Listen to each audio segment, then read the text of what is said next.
Hello there and welcome to another episode of the great UC Rewatch, and today I should be talking about episodes Mobile Suit Gundam, Zeta Gundam, episodes 31 to 36. I think that's right. Yep, that's right. And anyway, these episodes have a lot of good stuff in them. I remember saying in the last episodes that there wasn't really that much going on in that section of the series, but in this bunch of episodes there was so much more going on, so let's get right down to it. So in episode 31, we had Sarah setting a bomb on Von Braun City, and I don't know what to make of that girl really.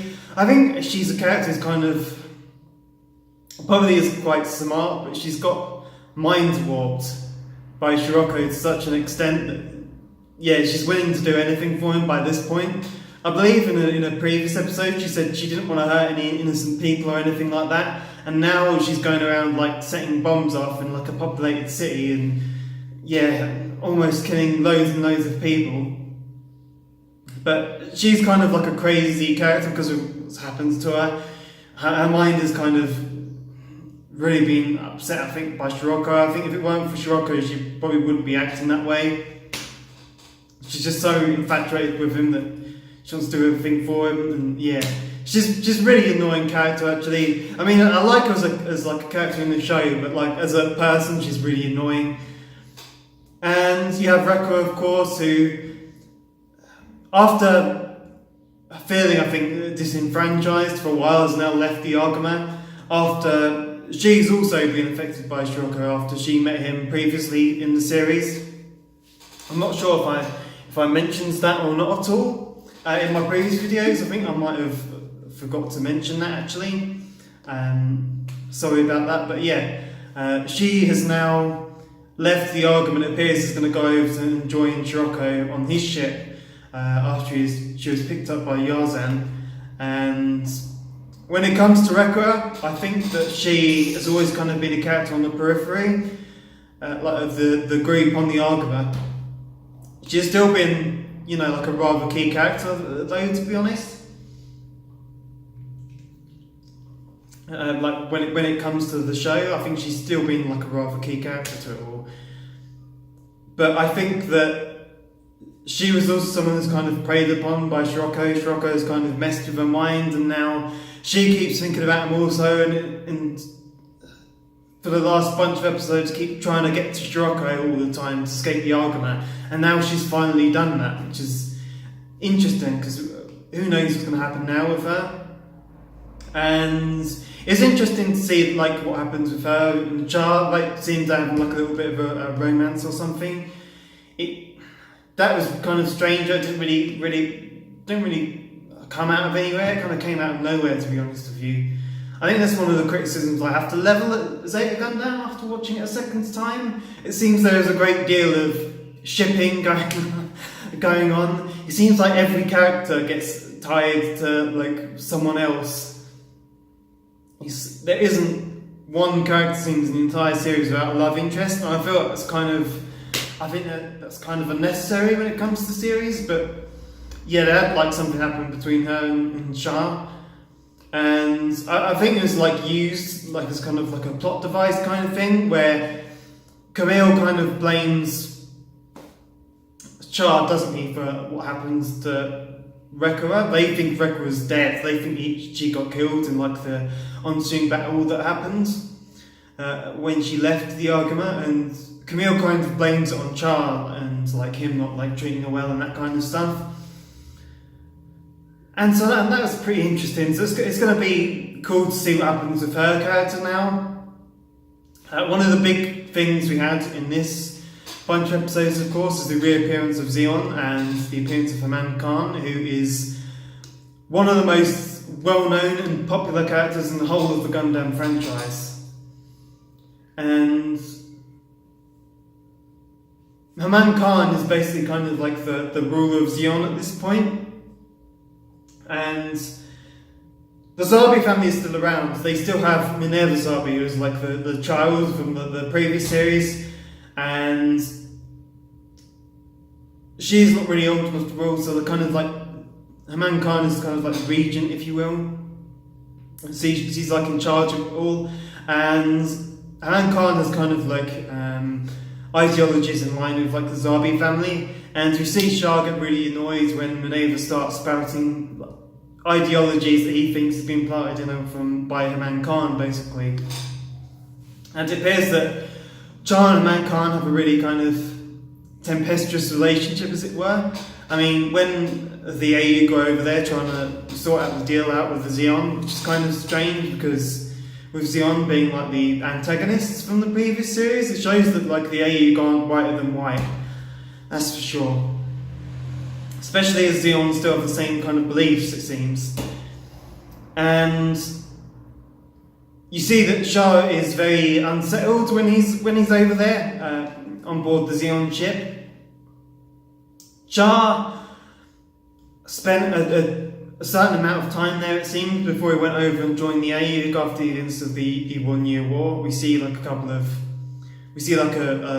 picture, don't we, of him with Minerva Zabi over the intervening years, and how he seemingly used to play with her quite a bit, which is interesting considering she's a Zabi. I think it's because she was just a child who probably had not much to do with the rest of the Zabi family. Maybe that's why he never, wanted to bump her off like he did with the rest of the Zabi clan. But anyway, that episode was really good, and I loved all the action scenes on board the ship, and the AU crew having to escape from the Axis ship. I thought that the action sequences were really cool and really well done. And what else do we have in these bunch of episodes? We have also, of course, we have Cho and Camille go down to Earth to help Kuraba attack the Titans Kilimanjaro base on Earth.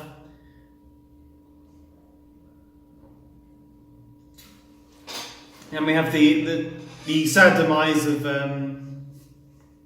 former Asame in this episode we've just seen. And I think when it comes to former Asame, I think she was kind of a lost cause, to be quite honest. I mean, I think it's clear that Camille cared about her a great deal, probably more than anyone else he's met in the series so far, and it's so interesting to see how he acts. I mean, I think he cared about his mum and dad strongly also, even though he didn't get on with them, but he was able to recover from that quite quickly, so maybe the same again before, even though I think his relationship with her was a lot stronger. I think they had quite a strong bond, that new type connection, if you will. But I think she was a lost cause. I mean,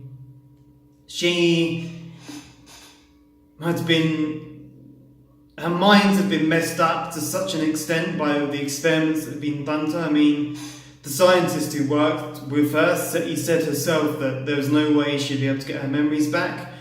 She had become someone who now switched between two different personalities, it seems like, and became a very, very damaged person, that's for sure. I think even though she's dead now, maybe it was nice that she no longer has to suffer, because I think it was clear that she was suffering a great deal as a person from what the Titans had done with their experiments. She basically just became another pawn in the war, hadn't she, really? And I think Amuro's words about how history are repeating themselves were a very memorable line when it comes to this series, and how the same thing happened to Thor as did happen to Lala back in the original series, and how, she put herself in the way to save Camille, as Lala did with Sean, this time from Jared. And Jared's like a man possessed in this episode gone by. He has like a massive grudge against Camille now, of course, with what happens with everyone he's worked with. Like, Camille's killed a lot of his friends by this point. As with Jared, has Jared with people Camille cares for, now including Thor, of course, and he really chased after Camille. It was funny when Camille just threw him off the edge of the cliff. It was a funny moment, considering it's kind of dark humour, really, considering even by that point Jared was already on crutches recovering from what happens. like when they met previously. But yeah, he was able to bump off Camille's main love interest, unfortunately for Camille. So their rivalry is going to heart up a lot more, I suspect, after this. Join me again for the next bunch of episodes. Let me know what you thought about this series of episodes in the series. I thought they were really good. I think this is like a really strong point in Zeta Gundam. You can tell how like the story is beginning to really hot up now.